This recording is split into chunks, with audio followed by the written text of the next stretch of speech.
Assalamualaikum warahmatullahi wabarakatuh. Waalaikumsalam warahmatullahi wabarakatuh. Bismillahirrahmanirrahim. Alhamdulillahi rabbil alamin. Wal aqibatu lil muttaqin. Wala udwana illa 'alal zalimin.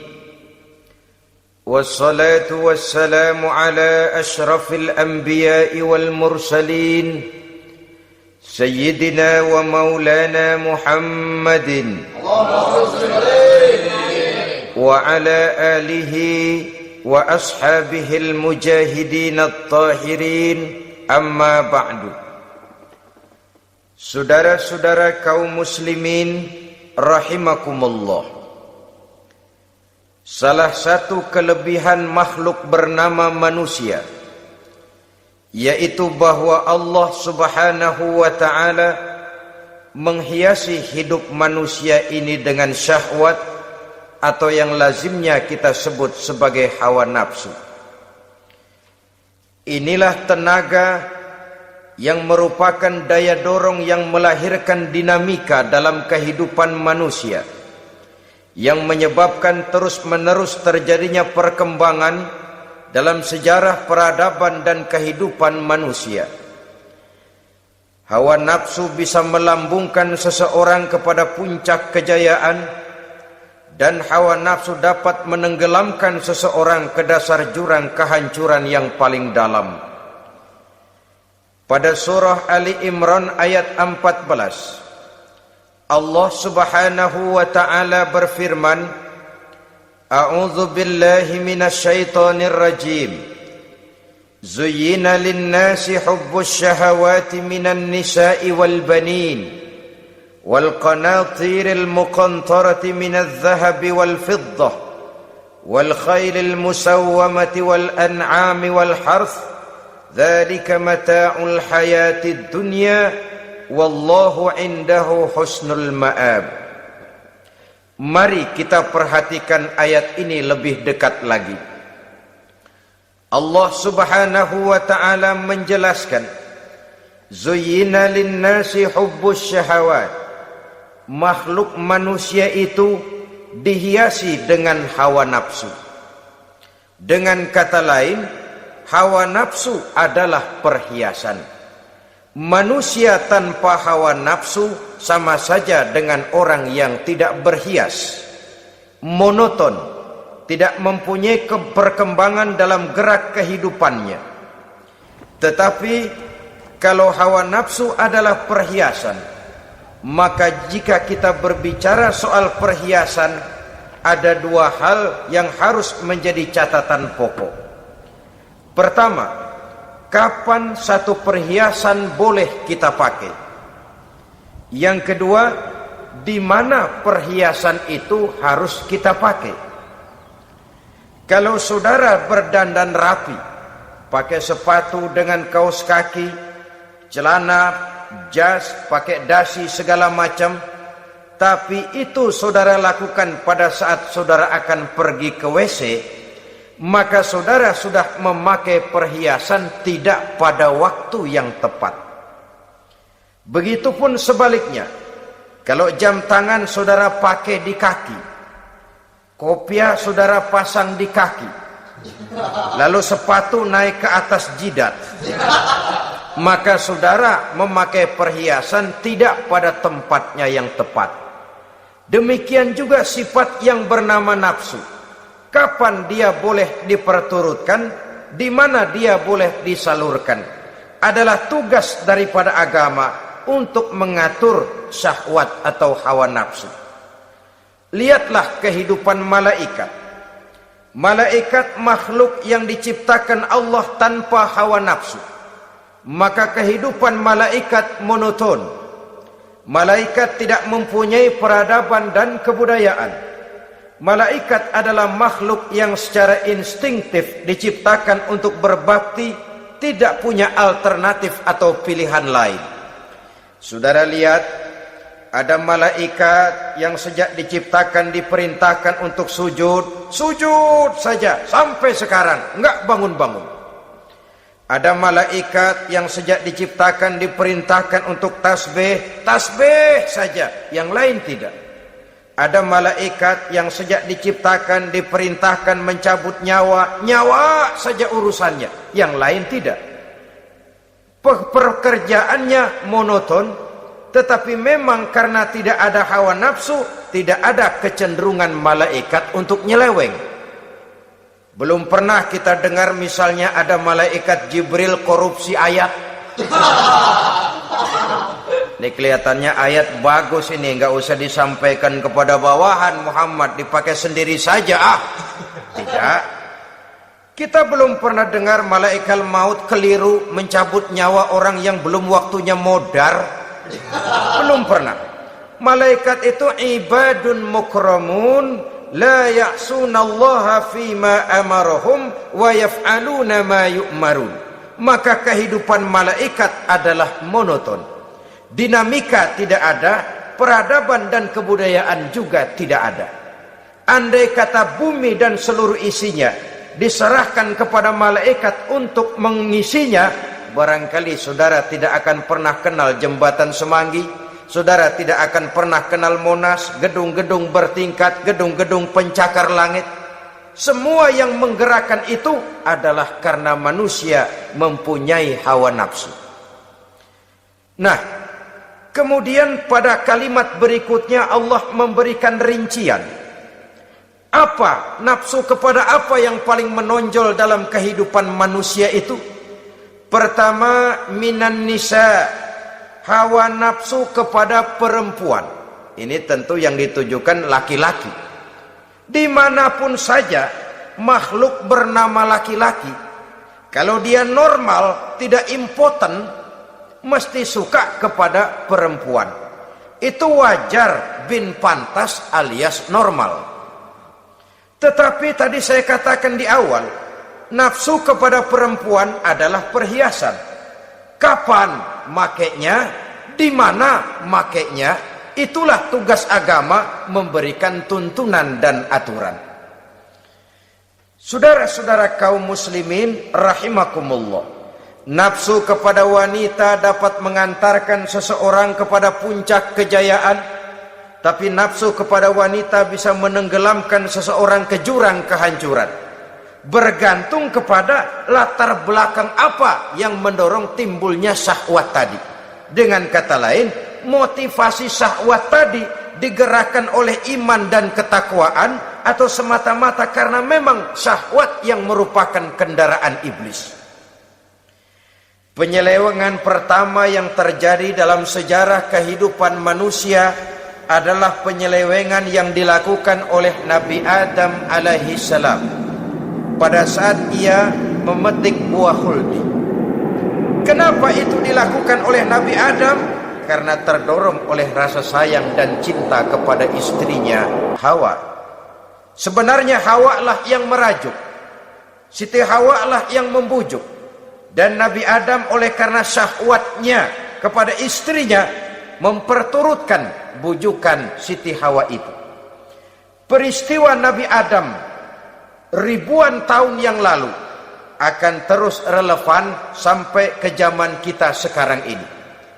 Berapa banyak orang-orang yang karena terlalu ingin menyenangkan istrinya, lalu tidak segan-segan melakukan perbuatan-perbuatan yang menyimpang, baik itu merugikan orang lain, merugikan masyarakat, bahkan merugikan bangsa dan negaranya. Seorang pedagang tidak akan segan-segan menipu. Sebaliknya pun begitu. Tidak jarang wanita di dalam kelemahannya bisa menenggelamkan dunia. Seorang suami yang jujur, polos, lugu, sederhana bisa jadi koruptor ulung karena didorong-dorong oleh istrinya. Istrinya barangkali bisa saja dibakar-bakar oleh tetangganya. Suaminya jujur, sederhana, kepala bagian, tempatnya basah, tapi melarat. Istri rupanya tidak sabar melihat gaya hidup yang makin konsumtif, persaingan yang makin tajam. Suaminya dikipas-kipasin. Kata istrinya, bang, tetangga sebelah kita lakinya pegawai kecil, bang, tapi gelangnya kayak pelek beca. Abang ini kepala bagian tidak bisa membelikan saya macam itu, percuma lah. Kata suaminya, ya bagaimana bu, gaji saya cuma segitu-gitunya. Ya namanya kepala bagian, apaan, kayak sabet dulu. Kalau sudah berpikir ke arah ini, artinya sudah ngipasi suaminya untuk melakukan tindakan yang tidak wajar. Saudara-saudara kaum muslimin rahimakumullah, sejak zaman klasik sampai kepada zaman kita sekarang ini, kita melihat kecenderungan syahwat kepada wanita ini. Julius Caesar yang katanya gagah perkasa ternyata tunduk di bawah kaki Cleopatra. Napoleon Bonaparte, the Lion of Europe, singa daratan Eropa, luas kekuasaannya, gagah perkasa tentaranya, kepada siapa dia tunduk? Ke bawah kakinya Margaret Josephine. Demikianlah di zaman kita sekarang, kita melihat di Jepang betapa Perdana Menteri Uno didesak mengundurkan diri dari jabatan Perdana Menterinya oleh karena terlibat skandal dengan geisha. Kita juga melihat di Amerika betapa Senator Gary Hart dari Partai Demokrat yang masih muda, jenius, diharapkan masa depan Amerika lahir dari tangannya, terpaksa mengundurkan diri dari calon presiden oleh karena terlibat skandal dengan Donna Rice. Kita juga menyaksikan betapa parlemen dan kabinet di Inggris sempat geger oleh karena skandal Pamela Bordes, pelacur kelas kakap yang melanglang buana mencari sasaran-sasaran kakap. Ini adalah kisah kejatuhan yang diakibatkan oleh hubbus syahawat minan nisa. Oleh karenanya benar jika Nabi kita menyatakan an-nisa'u imadul bilad, wanita adalah tiang negara. Jikalau baik wanita, baik negara. Jikalau rusak wanita, hancur negara. Kalau syahwat kepada wanita cuma semata-mata karena syahwat, maka seorang laki-laki akan memandang wanita cuma sekedar alat pemuas hawa nafsu. Nilainya rendah. Sedangkan agama kita mengajarkan ma akraman nisaa illa karimun wa ma ahanan nisaa illa laimun, kata Nabi. Tidak akan menghormati kaum wanita kecuali orang-orang yang terhormat, dan tidak akan merendahkan derajat kaum wanita kecuali memang orang-orang yang rendah moralnya. Dengan kata lain, apabila syahwat minan nisa ini dilandasi dengan semangat iman dan ketakwaan, maka kehidupan Rasulullah sallallahu alaihi wasallam sungguh menjadi figur dan contoh dalam kehidupan kita. Perkawinannya bukan karena wajah yang cantik semata-mata, tapi lebih merupakan nilai ibadah kepada Allah Subhanahu wa taala. Dengan demikian, kecenderungan kepada hubbus syahawat minan nisa dikontrol oleh nilai iman. Barometernya, tolok ukurnya adalah iman. Di zaman sekarang banyak kasus kawin campur yang pada akhirnya akan membingungkan kita sendiri. Padahal Al-Quran secara jelas dan tegas memberikan bimbingan. Orang itu kalau sudah, kata Imam Syafi'i, wa ainur ridha an kulli aibin kalilatun kama anna aina suhti tubdil masawiya. Mata kalau dibalut cinta dia buta terhadap nista, tapi mata kalau dibalut benci hanya melihat yang keji-keji saja. Biasanya cinta kepada wanita memang bisa menimbulkan dorongan yang positif, tapi juga bisa membuat seseorang buta sama sekali. Dorongan yang positif paling kurang dari segi penampilan. Coba lihat lelaki kalau lagi demen perempuan, lenjeh banget kan. Sisiran rambutnya rapi, Triskaan bajunya lancip, sepatunya mengkilat, kantong celananya tebel, perkara anduk isinya bukan soal. Yang penting kan gaya. Lalu dinamis, kreativitasnya ada saja timbul. Tapi pada sisi lain, jikalau orang sudah kehilangan pertimbangan, juga kadang-kadang tidak segan-segan mengorbankan akidah, mengorbankan nilai-nilai iman. Padahal ini taruhan utama, sampai Quran dengan tegas memberikan peringatan. Wala ammatun mu'minatun khairun min musyrikatin walau a'jabatkum. Perempuan budak yang hitam legam, kalau beriman itu lebih baik untuk dinikahi daripada wanita cantik berkulit kuning langsat tapi musyrik. Lebih baik budak yang hitam legam beriman daripada wanita cantik berkulit kuning langsat berhati bangsat.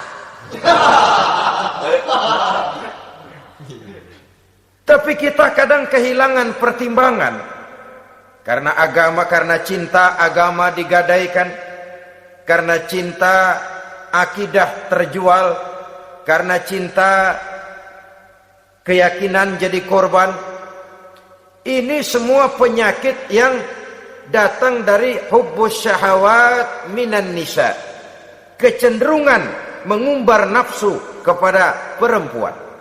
Ini memang perhiasan, tapi bisa juga jadi bumerang dalam kehidupan manusia.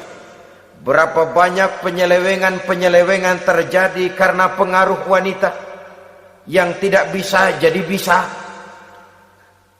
Ini pengaruh di dalam kehidupan memang sedemikian besarnya, sehingga saudara-saudara kaum muslimin, inilah yang perlu dikendalikan dalam kehidupan, kapan dan di mana. Kalau nafsu adalah perhiasan, kapan dan di mana perhiasan itu harus kita pakai, di mana dia harus kita tempatkan. Begitu juga yang menyangkut soal perempuan. Kapan? Ya kapan tentu kalau sudah nikah. Di mana? Yang jelas bukan di depan umum.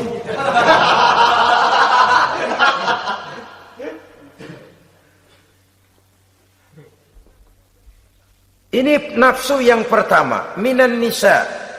Yang kedua, wal banin. Dihiasi juga manusia dengan kecintaan kepada banin. Makna banin di sini al aulad, anak-anak laki. Kenapa disebut banin, anak-anak laki? Karena pertama, sering anak laki itu lebih jadi kebanggaan buat orang tuanya ketimbang anak perempuan.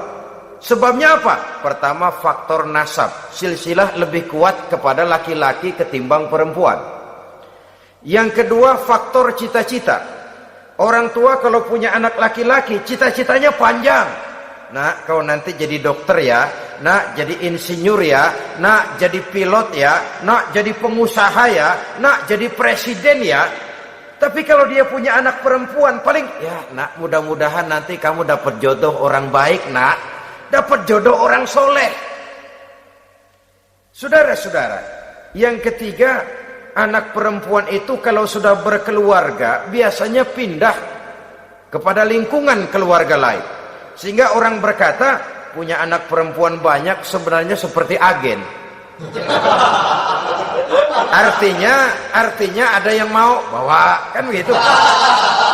Ada yang minta ambil, ada yang berminat buntel. Paling dia nengokin orang tuanya ya lebaran. Ya syukur kalau sebulan sekali atau seminggu sekali, tapi minimnya kan lebaran. Dengan demikian dari garis nasab ini lebih kuat al-banin ketimbang al-banat. Manusia dihiasi dengan kecintaan kepada anak-anak. Sering karena terlalu cinta kepada anak, kita menjerumuskan anak. Terlalu sayang kepada anak, segala maunya kita perturutkan tanpa kendali dan kendala. Akhirnya sifat yang demikian itu malah mendorong anak untuk manja, tidak percaya kepada kemampuan yang dimilikinya, selalu mengandalkan kepada kebesaran, kemampuan daripada orang-orang yang dibanggakannya itu, dan dalam kondisi demikian kedewasaan dan tanggung jawabnya akan lambat berkembang. Maka Allah Subhanahu wa taala memperingatkan bahwa harta dan anak bisa menjadi fitnah. Dalam ayat lain Allah juga memperingatkan, ya ayyuhalladzina amanu la tulhikum amwalukum wa auladukum an dzikrillah. Wahai orang-orang yang beriman, jangan sampai hartamu dan anak-anakmu memalingkan kamu daripada mengingat Allah. Jangan sampai kesibukanmu kepada anak dan harta benda menyebabkan kamu sampai lupa mengingat Allah Subhanahu wa ta'ala. Berapa banyak manusia yang tenggelam dengan melupakan Allah, jauh dari agama, jauh dari tuntunan syariat, oleh karena disibukkan oleh persoalan anak dan persoalan harta benda. Maka satu-satunya jalan, jikalau kita tidak ingin anak kita sampai memalingkan kita daripada mengingat Allah, nilai-nilai keimanan harus ditanamkan kepada mereka sedini mungkin. Dengan bekal ini, maka mereka, anak-anak kita, insya Allah tidak akan membuat kita orang-orang tua ini berpaling daripada mengingat Allah, berpaling daripada kehidupan beragama. Memang karena anaklah kita orang tua peras keringat banting tulang, pergi pagi pulang sore cari nafkah. Karena anaklah kita orang tua kepala jadi kaki, kaki jadi kepala. Asal mereka bisa menikmati hari depan yang lebih baik dari yang kita nikmati sekarang ini. Tapi berapa banyak juga orang-orang tua yang tidak sadar akan amanah berupa anak ini. Mereka lalai, mereka bersikap masa bodoh, padahal tidak akan ada yang tidak dipertanggungjawabkan di hadapan Allah Subhanahu wa ta'ala. Orang tua bisa mendapat pensiunan pahala kalau anaknya tumbuh menjadi anak yang soleh. Tetapi orang tua pun bisa saja masuk neraka karena anaknya menjadi anak yang kurang ajar dan orang tuanya sama sekali tidak pernah memberikan pendidikan yang sebagaimana mestinya. Saudara-saudara kaum muslimin rahimakumullah, kita tentu berharap memperoleh pensiunan pahala dan bukan mendapat tambahan dosa dari kekurang ajaran anak-anak kita akibat kita sebagai orang tuanya tidak pernah mau mendidik mereka. Dalam hadis ada diriwayatkan, ada anak kurang ajar, sembahyang tidak, puasa ibadah tidak, kenal Allah tidak, beriman pun tidak, dosa kelewat banyak, kejahatan berkarat. Di akhirat nanti disidang dia, ditanya, kamu kenal siapa Tuhanmu? Tidak. Kamu tahu siapa nabimu? Tidak. Kitab sucimu apa? Tidak tahu. Kiblatmu di mana? Tidak ada. Kamu sholat? Tidak pernah. Kamu puasa? Tidak pernah. Wah, kalau begitu kamu rusak sekali. Kamu neraka. Anak ini mengajukan protes. Saya menuntut keadilan. Benar saya tidak kenal siapa Tuhan saya. Saya tidak tahu apa kitab suci saya. Saya tidak pernah mendirikan sholat, tidak pernah melaksanakan puasa. Pendeknya tidak ibadah dan tidak iman.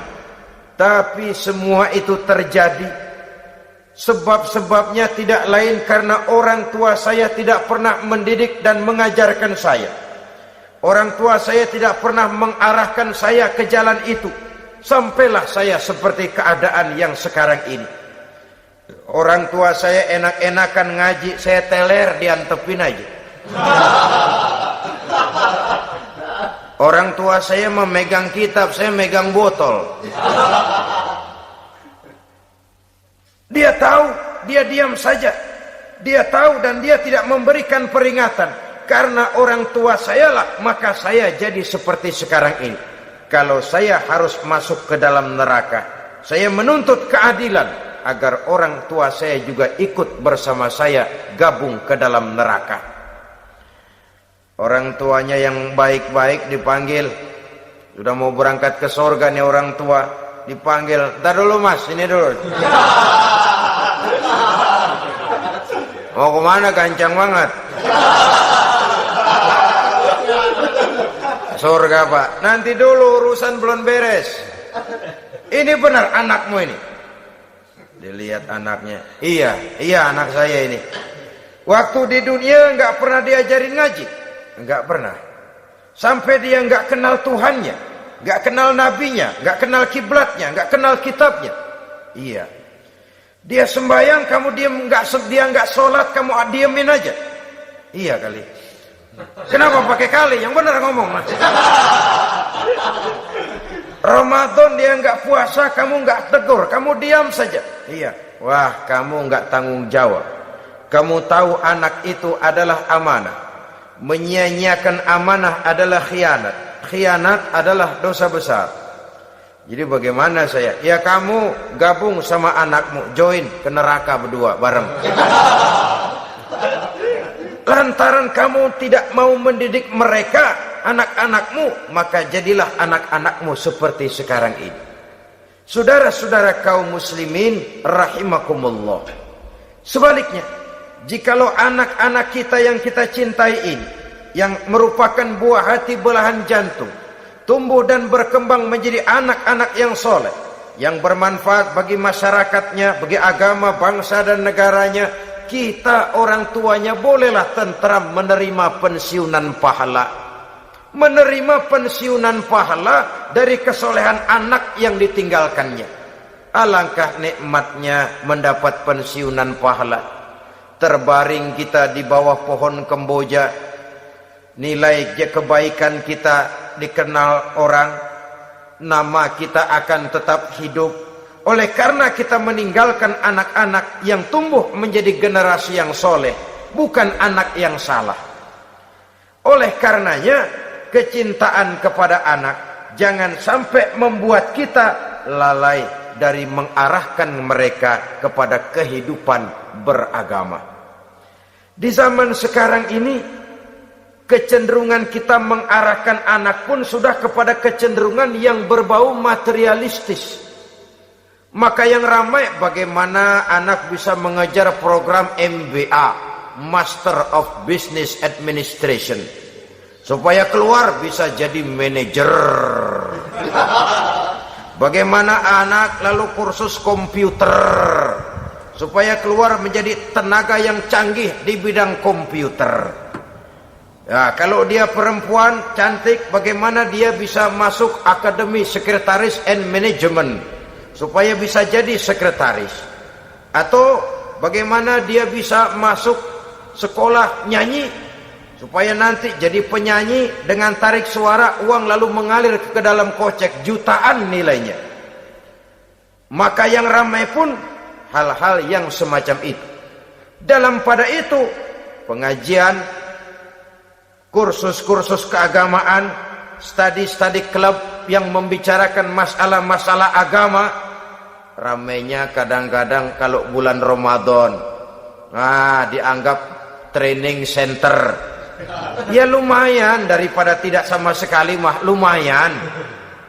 Tapi dengan demikian ini kan merupakan bagian terpokok dari kehidupan manusia. Alangkah idealnya jika dia mengantongi gelar MBA, Master of Business Administration, tapi punya nilai iman yang tangguh, ahli komputer tapi punya keyakinan beragama yang mantap. Dan ini harus ditanamkan lebih dahulu sebelum dia menguasai disiplin ilmu yang lainnya.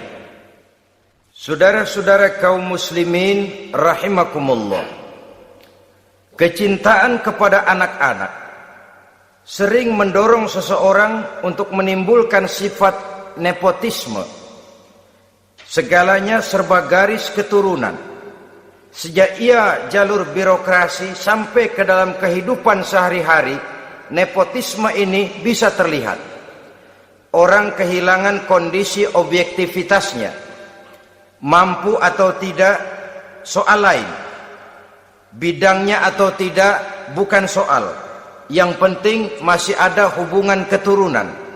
Maka timbullah tumpang tindih untuk sesuatu pekerjaan yang tidak sesuai dengan kemampuan dan keahliannya.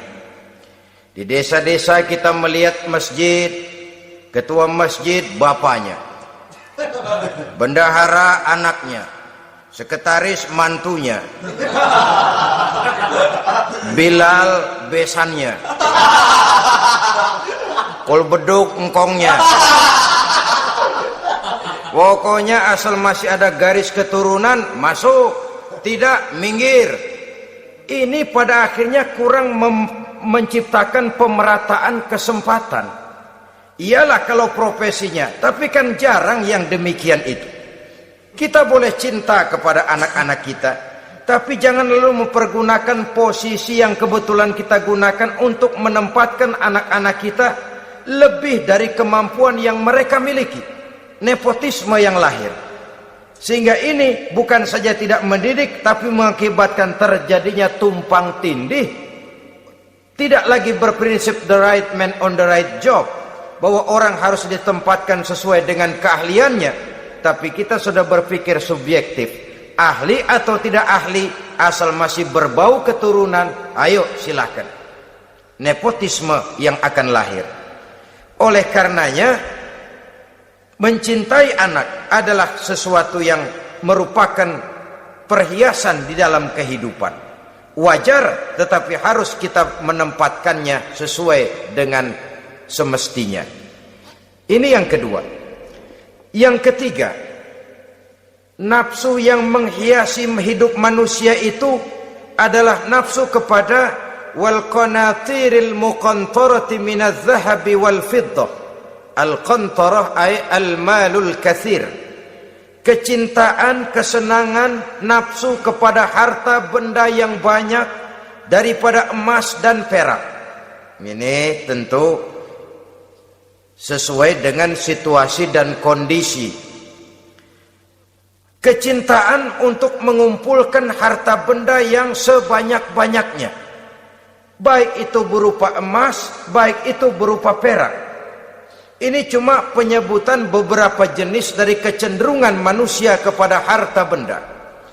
Bukankah sering dikatakan orang bahwa manusia di dalam berhadapan dengan harta itu seperti meminum air laut. Makin diminum, makin kering tenggorokan, makin haus kita dibuatnya. Apabila watak ini kita perturutkan, maka manusia tidak akan pernah kenal puas, tidak akan pernah kenal cukup. Nabi kita memberikan peringatan, "Lau anna libni Adam wadiyani min zahabin labtagha lahuma thalisan wa la yamla'u jawfa ibni Adam illa turab." Andai kata manusia mempunyai dua buah ladang yang seluruhnya berisi emas, akan puaskah manusia? Tidak, mereka akan cari ladang emas yang ketiga. Wala yamla'u jawfa ibni Adam illa turab. Sungguh mulut manusia ini tidak akan pernah penuh terisi kecuali kalau sudah disumpal dengan tanah. Artinya kalau sudah dia dipendam di liang lahat baru cukup. Tetapi sepanjang dia masih bergerak, masih hidup dan bernyawa, masih bisa berusaha dan berbuat, dia tidak akan pernah mengenal puas. Ini akan mendorong manusia terjebak kepada menghalalkan segala cara untuk mencapai tujuan. Yang penting kaya, kan begitu. Dan cepat. Sebab sekarang orang sering motong kompas. Yang penting kan cepat kaya. Soal cara, kalau jujur aja mah, sampai kapan mau kaya? Perkara itu renten, bukan soal. Perkara itu judi, tidak jadi masalah. Perkara itu korupsi, menyangkut hak orang banyak, bukan soal. Yang penting cepat kaya. Dan anehnya lagi, tidak malu menumpuk kekayaan dengan cara yang tidak wajar. Ya kan orang hidup bermasyarakat tuh bisa dianalisa tuh. Emang usahanya apa sih? Gajinya sebulan berapa sih? Kok bisa gitu-gitu bener sih? Dari mana sih? Secara langsung orang tidak berani bertanya, tapi dari mulut ke mulut akhirnya tersebar jadi rahasia umum. Si Ano kan punya ano, dia anonya seano.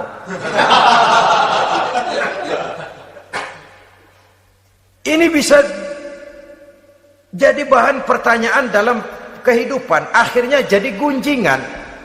Orang sudah tidak terlalu peduli dari mana kekayaan itu diperoleh, yang penting kaya.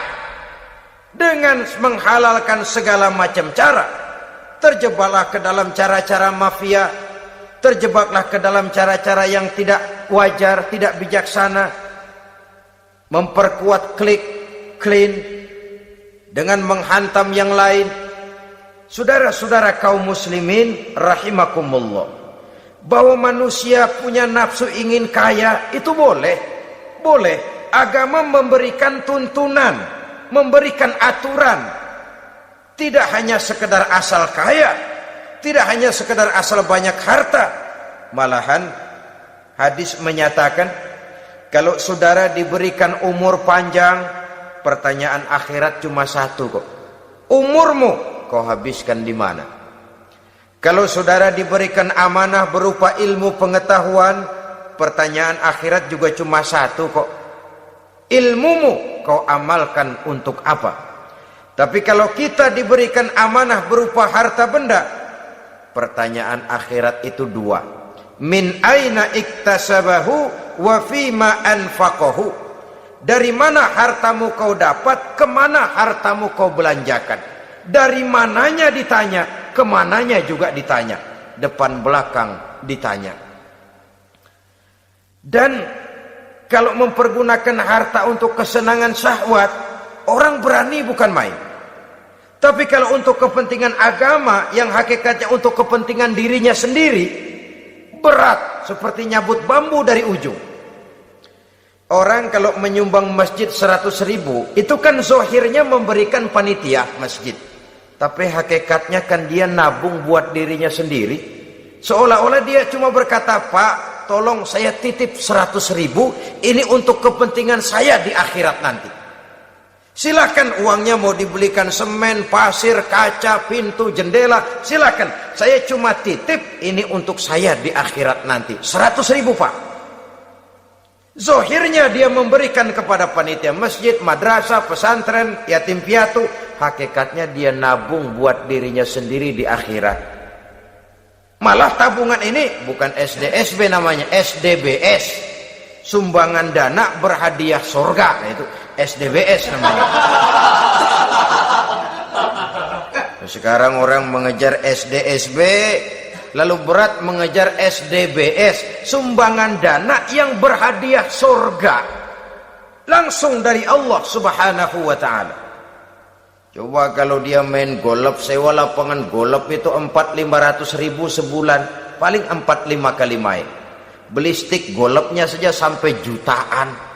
Datang panitia pembangunan masjid 100. Minta didoain masuk surga lagi. Surga 100.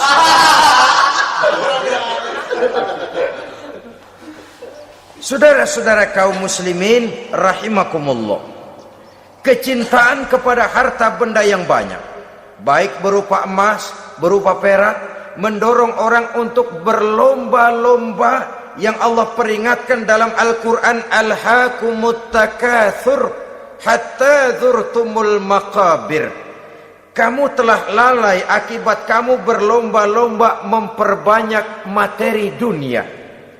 Hatta zurtumul maqabir, sampai kamu dekat masuk ke liang kubur, baru rupanya sadar bahwa perlombaan ini tidak akan pernah sampai ke garis finish. Betapapun jauhnya rally Paris-Dakar, garis finishnya ada. Betapapun hebatnya medan yang ditempuh, buasnya gurun pasir Afrika, garis finishnya pasti ada. Itu kan rally yang terbuas di dunia katanya, Paris-Dakar. Tapi garis finishnya ada. Namun jikalau kita berlomba memperbanyak harta, kita tidak akan pernah sampai ke garis finish. Yang kecil-kecilan aja dah. Kalau orang ditanya, kamu kenapa sih belum mau sembahyang? Ya bagaimana mau sembahyang Pak, tinggal di Jakarta masih kontrak. Saban habis tahun diubur-ubur yang punya rumah. Kalau punya rumah sendiri walaupun kecil-kecilan, saya mau ibadah Pak. Ya, diberikan rezeki oleh Allah, bisa bikin rumah walaupun kecil-kecilan. Belum juga mau sembahyang. Kok belum juga sembahyang? Iya Pak, rumah emang udah punya sendiri, cuman kecil Pak. Atasnya atap, kalau hujan aja bocor. Kalau bisa bikin rumah yang permanen Pak, tenang, saya ibadah, sembahyang saya rajin. Iyalah, diberikan rezeki bisa bikin rumah permanen, bagus rumahnya. Lain lagi, iya, rumah sudah permanen, tembok, ubin, cuman isinya belum ada Pak, perabotannya. Duh. Kalau punya peralatan rumah tangga yang memadai, tenang, saya ibadah. Diberikan juga rezeki bisa beli perabotan rumah tangga yang lumayan. Di atas tehelnya sudah pakai karpet, mebelnya spaghetti, tempat tidurnya alga spring bed dan low pillow, ada kulkas, ada TV, di sebelah TV ada kunci mobil. Kuncinya mobilnya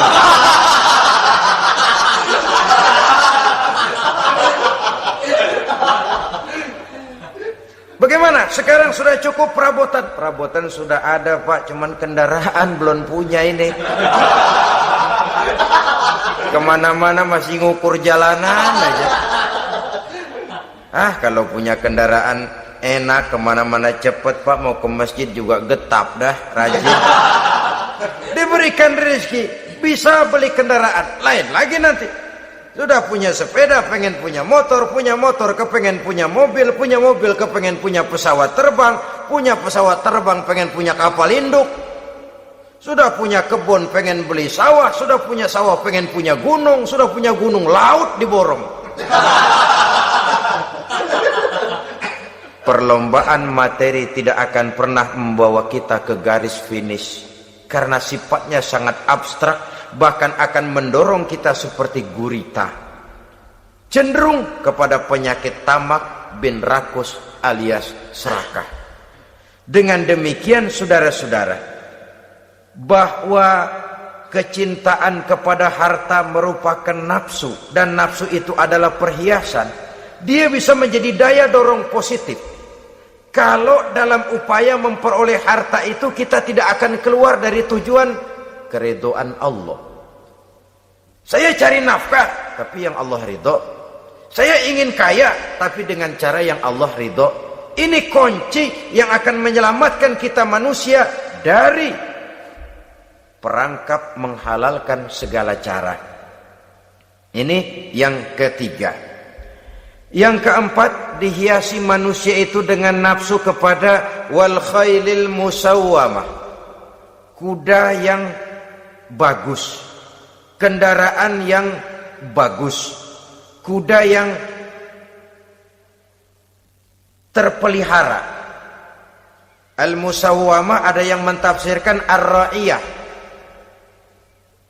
Ar-ra'iyah itu yang digembalai, binatang ternak, kuda yang digembalai atau kuda yang diikat. Artinya kalau dulu kan yang namanya tuan-tuan tanah itu baru dibilang bejeger kalau kemana-mana naik kuda. Jet set zaman dulu itu udah kelompok jet set, itu kendaraan. Kalau sekarang baby band dah, dulu mah kuda band.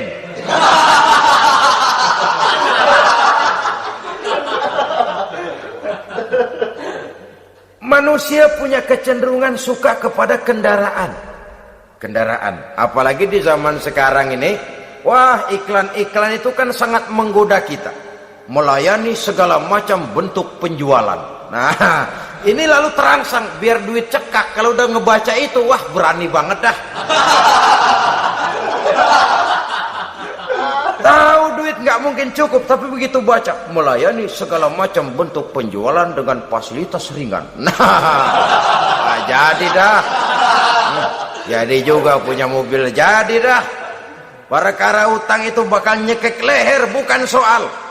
Kasihan saudara-saudara kita di daerah-daerah yang terjebak kepada iklan-iklan merangsang yang akhirnya di luar kemampuan, sehingga terjebak. Pada saat dia harus mengembalikan kredit, dia tidak mampu, barang disita, uang hangus, nyengir deh. Bekipas sembari tahlil. Habis arang besi binasa. Bahwa kita menginginkan kendaraan yang serba baik, silahkan.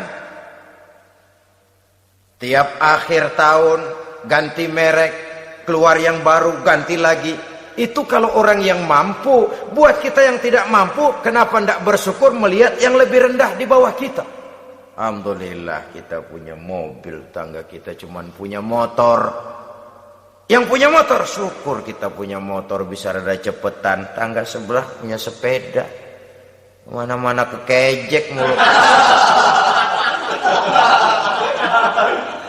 Yang punya sepeda, alhamdulillah punya sepeda. Tangga sebelah kemana-mana jalan kaki. Yang jalan kaki, syukur masih bisa jalan. Teman sebelah lumpuh bertahun-tahun gak.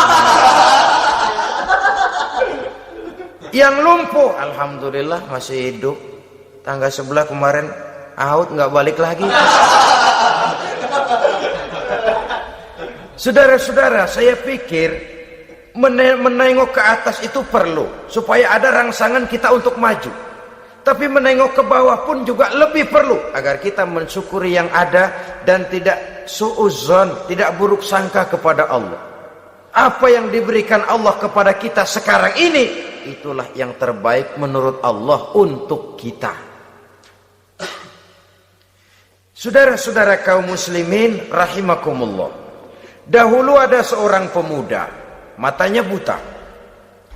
Dia mengeluh, ya Allah, kenapa saya dilahirkan dalam keadaan buta? Apa dosa saya? Apa salah saya? Andai kata saya tidak buta, saya melihat keindahan alam ini, saya lebih akan bersyukur kepadamu ya Allah. Nah sudah, dia berburuk sangka kepada Allah. Satu hari, ini Raja Baduy di pedalaman mengerahkan tentaranya menculik anak-anak muda. Ini Raja Baduy ini kanibal, artinya suka makan daging manusia. Anak-anak muda ini diculik. Yang masih muda-muda ya, kalau kambing muda itu kan di sop rada sedap. Rupanya ini Raja kanibal ini begitu. Anak-anak muda termasuk ya pemuda yang buta tadi itu kena culik. Ya sudah diculik, rawatlah di istana raja ini, diberikan pakaian bagus, dikasih makan serba enak. Sebab apa? Supaya badannya gemuk. Setelah gemuk nanti dipotong di sop legit. Udah, kerjanya cuma makan tidur, fasilitas nikmat, tidur enak. Udah giliran dapat 1 bulan 2 bulan kemudian, ketika mau diambil anak-anak muda ini, raja sendiri yang milih mana yang disop duluan nih. Sampai giliran anak muda yang buta ini, raja geleng kepala. Yang begini mah buta, dagingnya nggak enak. Ini satu lepas aja, lepas. Saya mau makan daging orang buta, lepas saja.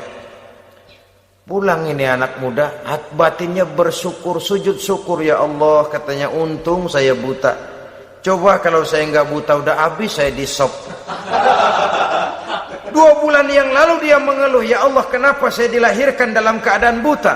Sekarang dalam pulang ke rumah, perjalanan menuju ke rumah, dia berkata, alhamdulillah, andai kata saya tidak buta, habis badan saya disop oleh raja yang kanibal tadi itu. Saudara-saudara kaum muslimin rahimakumullah. Jadi dengan demikian pola hidup yang konsumtif sesungguhnya sangat tidak mendidik apabila dilatar belakangi oleh kemampuan yang tidak menunjang. Dengan demikian setidaknya mendidik orang untuk berkhayal. Anak-anak muda sama merek mobil ngerti banget dah, punya kagak? Ini BMW model terakhir nih. Nih, kemarin gue ngeliat di sana gue megang rame banget.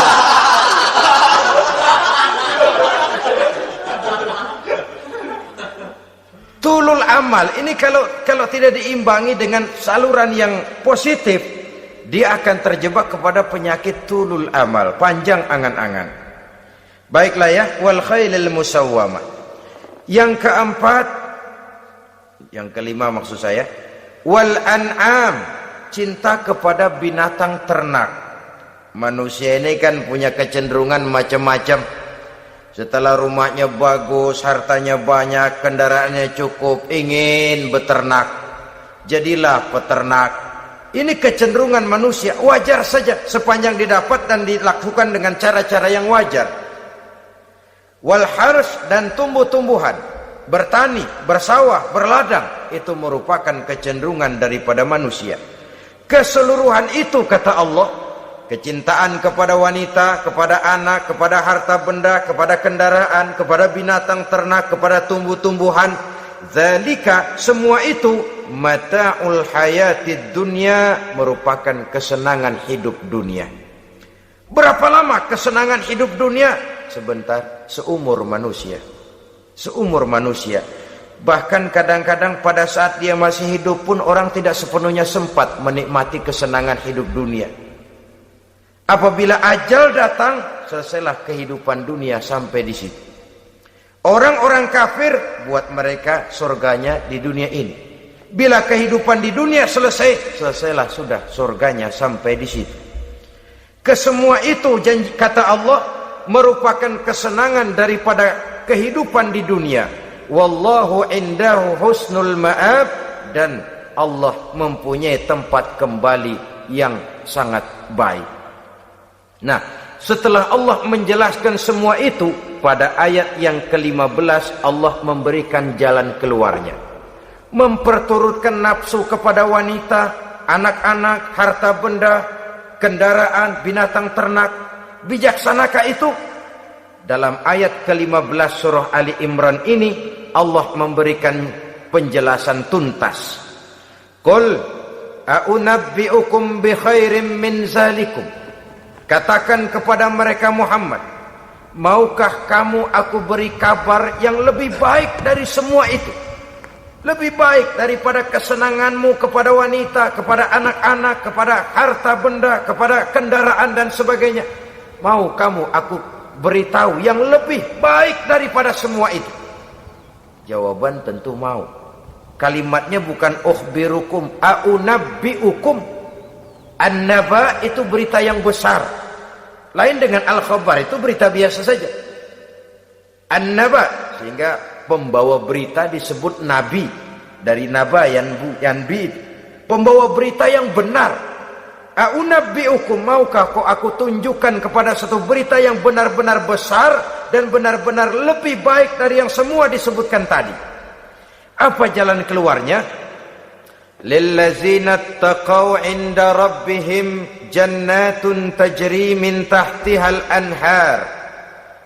Bagi orang-orang yang bertakwa kepada Allah, mereka akan mendapatkan surga yang di bawahnya mengalir sungai. Khalidina fiha, mereka akan kekal di dalamnya. Wa azwajun mutahharah, dan mereka mendapat istri-istri yang suci. Waridwanum minallah, dan keridhaan daripada Allah subhanahu wa ta'ala. Kalau kamu hai orang-orang yang beriman, kalau kamu hai manusia menyangka bahwa nafsu kepada wanita, anak-anak, mengumpulkan harta benda, kendaraan yang menarik, binatang ternak dan tumbuh-tumbuhan itulah yang lebih baik untuk kesenangan dunia, memang itu kesenangan dunia. Tapi nih, seolah-olah kata Allah, nih saya kasih tahu kamu, aku beritahu yang lebih baik dari semua itu. Apa? Takwa kepada Allah. Kecintaan kepada wanita. Kalau takwa dasarnya, orang nggak amburadul, nggak semrawut, nggak pokoknya gue masal perempuan dan membuat terus. Tapi punya kaidah, punya norma. Demikian juga kepada anak-anaknya. Demikian juga kepada harta benda. Pokoknya asal harta, mau halal mau haram, tekuk terus dah. Semuanya dilandasi oleh taqau, lillazina taqau, oleh ketakwaan kepada Allah. Nah, ketakwaan ini akan menghasilkan apa? Inda rabbihim jannatun tajri min tahtihal anhar. Melahirkan, menghasilkan surga yang di bawahnya mengalir sungai-sungai. Saudara-saudara kaum muslimin rahimakumullah, jika kita menyangka bahwa wanita bisa memberikan kesenangan, iya, kesenangan dunia. Jika kita menyangka bahwa harta benda bisa memberikan kesenangan, iya, kesenangan dunia.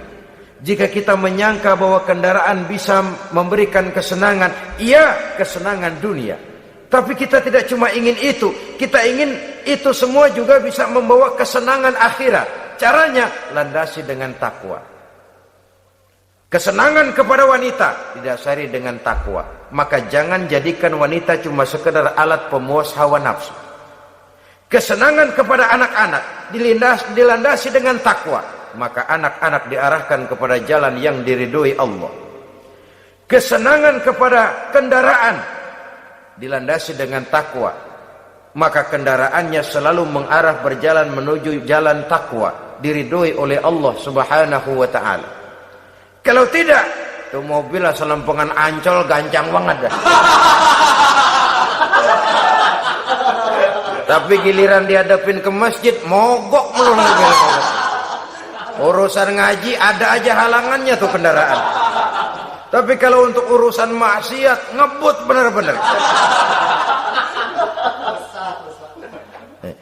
Dilandasi dengan ketakwaan, sehingga dengan demikian tidak hanya sekedar surga di dunia ini, tapi lebih-lebih di surga di akhirat nanti.